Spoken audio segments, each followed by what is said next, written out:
All right, folks, welcome back to the channel. This week we are in Latrobe, Pennsylvania at the home of Arnold Palmer, Latrobe Country Club.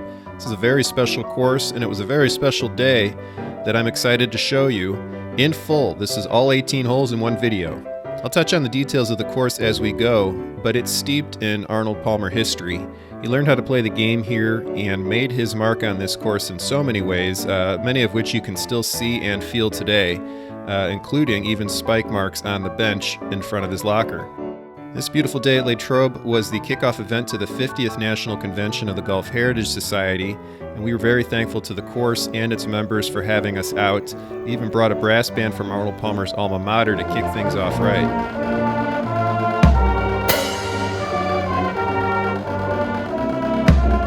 On behalf of the club here, I'd like to say welcome, and it's truly our honor to have you here at Arnold Palmer's Latrobe Country Club. So here's what's in the bag, sponsored by Stuart and Jacoby for this special day here at Latrobe, using my all-authentic set and my Callaway Super Soft ball.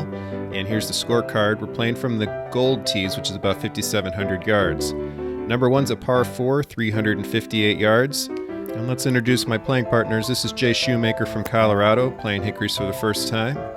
And here's Paul O'Neill from Ohio. He played Hickory's 10 years ago and just recently picked him up again. And then here's me. We were supposed to have a fourth member, but he wasn't able to make it. But we're a team of 3 in a scramble format, so we're playing the best shot out of 4, and we rotated through our group of 3 to hit that fourth shot each time. This is the ideal format for beginners and for folks like me who just want to come out and have a good time. You're going to find a lot of like-minded individuals at a Golf Heritage Society event who just enjoy the camaraderie and the casual play with heritage golf equipment. You can play anything you want, from moderns down to Hickories, and I can't just say enough about how fun these events are. So here I was taking the fourth shot on this putt, trying to get it a little bit closer. We actually started on the third hole, so that's why the light's going to look a little bit different from start to finish here. I got in with a bogey on that hole. So moving on to number 2, par 3, 110 yards. Using my McGregor Mashie Niblick here off the tee.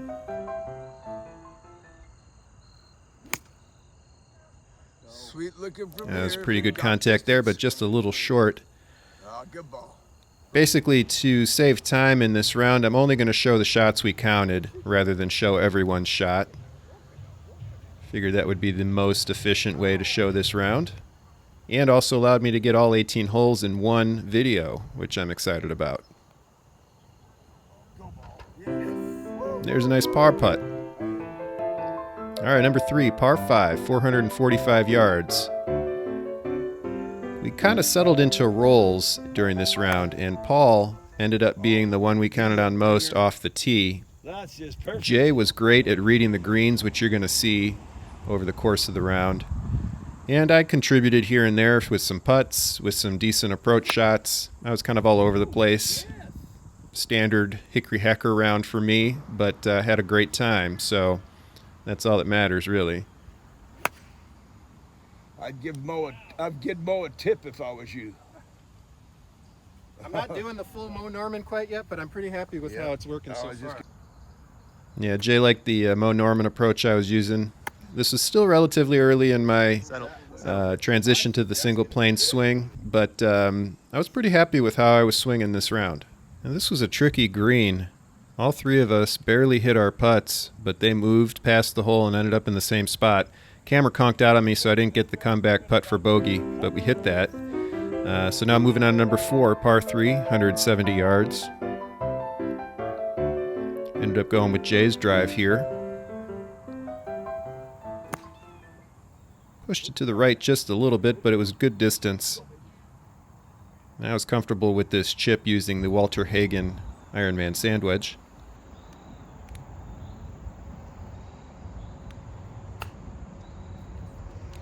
Pretty good chip right there. So you know, if you've ever played in a scramble format, that you really need the par putts to drop. That's closer. But it's obviously not bothering us too much to hit these bogeys. Moving on to number 5, par 4, 271 yards. This is a tight fairway, a lot of trees on either side, and one strategically placed up by the green that affects your approach. But fortunately we had Paul setting us up right down the middle. And then Jay navigated that tree up on the right side. A pretty good approach here to get us close. Here I'm using the Tom Morris mashie to chip out of the rough. Would have liked that one to get a little bit closer.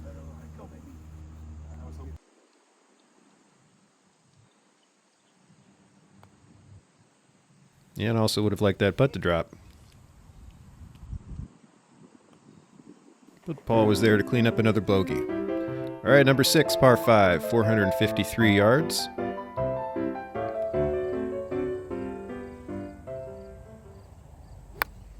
Another nice drive here from Paul. We like him. Oh. And then this is my David Kinnell Splice Neck Brassy. Starting to get more comfortable with this one as well with the single plane swing, and that was a nice shot there with it. Sometimes I've been using that off the tee if the McGregor Fancy Face Brassy doesn't work for me. Would have liked that approach back. I really enjoy those kinds of shots, and I messed up both of my attempts there.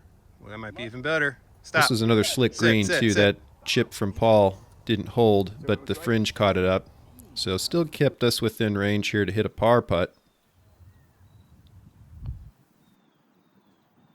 But it wasn't meant to be.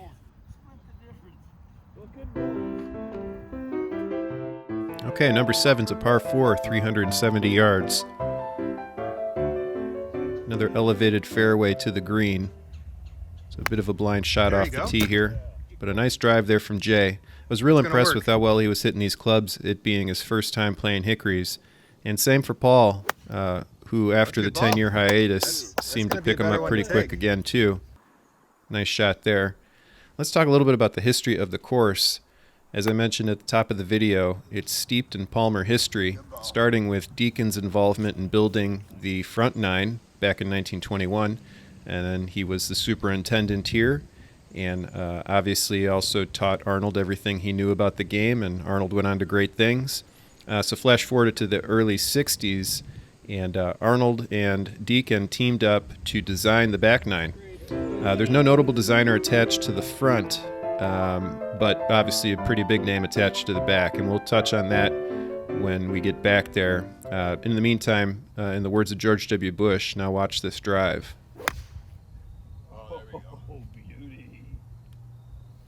Yeah, I was pretty happy with that one. That's definitely the best drive I've hit all season, actually, and gave me a lot of confidence with the single plane swing. But the hole kind of fell apart for us after that. Bit of a worm burner there from Paul that ended up being our best shot into the green, and then this chip from under the tree. So we still got a shot for par, but a little disappointing after the drive. A little backstop action there. May not be legal, but tap in for bogey there. So moving on to number 9, par 4, 301 yards. It's a very pretty hole here. First you have to navigate the water off the tee, and that was no problem for Paul. Yes, sir. Perfectamundo. And then from here, the hole kind of doglegs up to a elevated green. Using the Tom Stewart 2-iron here on my approach. Give him a good bounce. It's off to the left a little bit, but pretty happy with the contact. That's a lot better. Good ball. And that set Jay up for probably his shot of the round.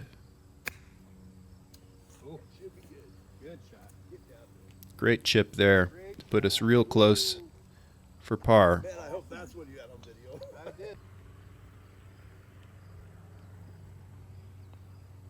And it was right within my range. So we close out the front nine with a par for a 43. A lot of bogeys on the front. Hopefully we can rectify that on the back. As I mentioned, Arnold and Deke designed the back nine, and we're going to talk a little bit about the details of that as we go. Here's number 10, par 3, 166 yards. Using the Tom Stewart 2-iron here off the tee. I was real happy with the contact there. Came up a little bit short, but still in the short grass. So we just have to get it close. And that was about as good as we could do. You mind if I do 2 on this one? Not at all. Okay. But we had Jay on the scene to read this putt, and he saw that it was just a little right of the cup. So Paul took his line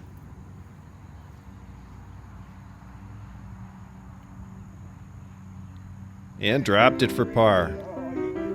So that's 2 in a row. All right, number 11, par 4, 345 yards. Here you get your first glimpse of the famous covered bridges that are back here. That's a good ball. Arnold wanted some nicer looking lightning or rain shelters, and those are actually so popular that artists come from all over to paint them. It's just a very scenic golf course. You're feeling good, go ahead and hit another. That's another great shot from Paul to put us close here. That's good looking roll right there. And the camera conked out on us again. Missed the par putt.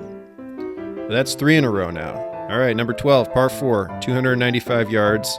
Got a strategic creek right in the landing zone for most people's drives.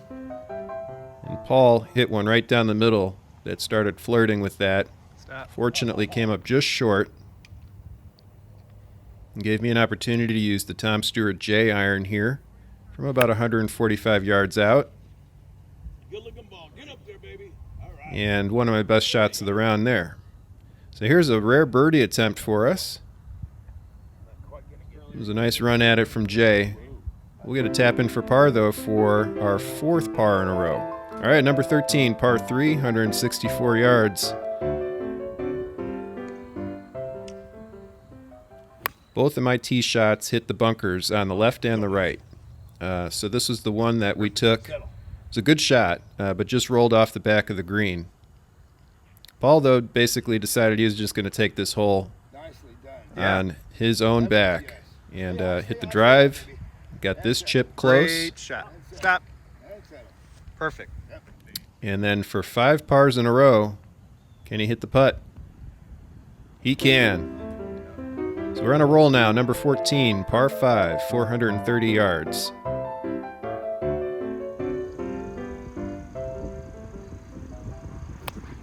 Jay popped this one up, but this was our best tee shot. It was straight in the fairway. So even though we had a ways to go yet, we were in the short grass. Here I'm using the Kinnell splice neck once again. And hit another good shot with it.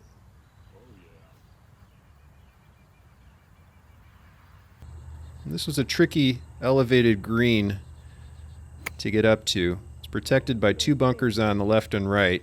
I ended up finding the one on the left. So we're kind of in a bad spot here. That was a real nice out from Paul, though. So we still got a shot for par here for 6 in a row. Can we do it? Nope. Par train ends. So we're back on the bogey train. Going into number 15, par 5, 434 yards. Jay was taking a coaching stance behind me here, so I was having a little bit of trouble by this point in the round with my drives. That one was pretty good, though. Ended up driving it through the dogleg here. Ooh, that's a nice ball. And Paul got some help from the cart path to move this even further. It's going to be pretty good. So before this round gets away from us here, I want to point out a couple observations about the design on the back 9 here. I've had the opportunity to play other Arnold Palmer designed courses, but those date from the mid-'80s, and his design style was very different than what this course represents, which I have to assume was very early, if not the first design he was a part of. But what I noticed was that the golf course plays very well with Hickory clubs, and it's because the fairways run into the greens seamlessly. There aren't many forced carries. And what I think is it's probably indicative of the style of courses that Arnold was used to playing in the 50s and 40s and 50s that would have been golden age design courses. So I don't know that for a fact, but this course feels very much like a golden age design course with the way that the fairways and greens kind of run into each other. And all of it makes it very conducive and enjoyable with Hickory clubs. There's another coaching stance from Jay to block the chip here. Get up there, baby. Get up there. Get up there. Get up there. Get up there. Get up there. So, yeah, while I was talking about the back nine here, had a string of bogeys there, trying to get back on the par train, and that was a nice putt to hit. All right, number 17 is a par 4, 325 yards. This is my second drive. The first one, I hooked hard back into the fairway on 16. So kind of overcompensated there and pushed that right. But fortunately, there's plenty of room on the right side and a very beautiful approach shot here into the green using the Tom Stewart J iron. And distance is just right for me. I ended up dropping that right by the flag, but it rolled past and up to the back of the green there. So here's a birdie attempt from Jay. Not too bad.